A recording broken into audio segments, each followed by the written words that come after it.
Nadhani maandalizi yetu baada ya mchezo wa juzi yamekwenda vizuri. Ni muda mfupi lakini tumeweza kufanya kama ambavyo inatakiwa kwa ajili ya game yetu ya kesho. Kikubwa vijana wako tayari kwa ajili ya mchezo wa kesho. Sasa mwalimu, unafurahisha na timu yako na mchezo nikisema nakasirishwa itakuwa sio sahihi. Tuko kwenye mashindano na nadhani kila tunapocheza mechi kuna vitu vipya vinajitokeza kwenye ubora, lakini pia kwenye upungufu. Mapungufu tunaendelea kuvifanyia kazi na ambavyo viko kwenye ubora tunaendelea kuvitunza. Kikubwa vijana wangu bado wako kwenye hali ya kupambana na kuona tunacheza kwa ajili ya kupata ushindi.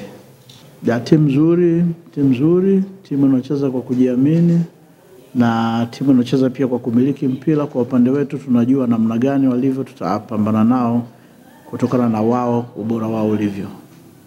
Tuna vijana wawili, watatu. Mmoja bado yuko kwenye shida za kifamilia lakini amesharudi kambini. Hajapata muda wa mazoezi mzuri, lakini wawili wana maumivu. Waliobakia wote wako salama, wako tayari kwa ajili ya mchezo wa kesho. Kuna beki wetu wa kushoto Swedi pamoja na beki wetu wa kulia Kabasele, wao kidogo afya zao sio nzuri. Waendelee kuiunga mkono timu yao. Ndio timu pekee iko kinawakilisha mkoa wa Kigoma. Wasidhoofike, waendelee kupambana kama ambavyo vijana wako tayari kuendelea kupambania timu yao ya Mashujaa. Tutacheza na kuona tunapata ushindi. Kwa majina naitwa Samuel Jackson Onditi, mchezaji wa Mashujaa. Sisi kama wachezaji tumejiandaa vizuri kuelekea mchezo wetu wa kesho. Tunajua utakuwa mchezo mgumu kutokana na aina ya wapinzani tunakutana nao, lakini sisi tumejiandaa vizuri kuhakikisha tunapata matokeo mazuri katika mchezo wetu wa kesho.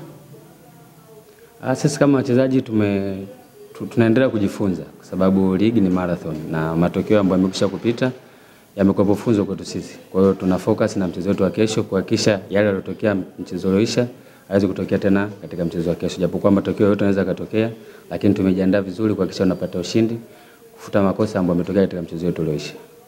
Naamini matokeo sio mazuri kwa sababu unapocheza mpira kama hivi unapata pointi moja, nao ni pointi kuliko kukosa kabisa. Kwa hiyo mashabiki wana sehemu yao ya kuweza kuumia na sisi kama wachezaji tuna sehemu yetu ya kuweza kuumia, lakini yote kwa yote tunachukua ni hali ya mchezo ambao unatokea. Hata sisi hatupende hayo yanatokea kutokea, lakini tunajitahidi kufanya kile kitu ambacho tunaelekezwa na walimu kuhakikisha tunawapa furaha mashabiki zetu na sisi wenyewe pia kujipa furaha pamoja.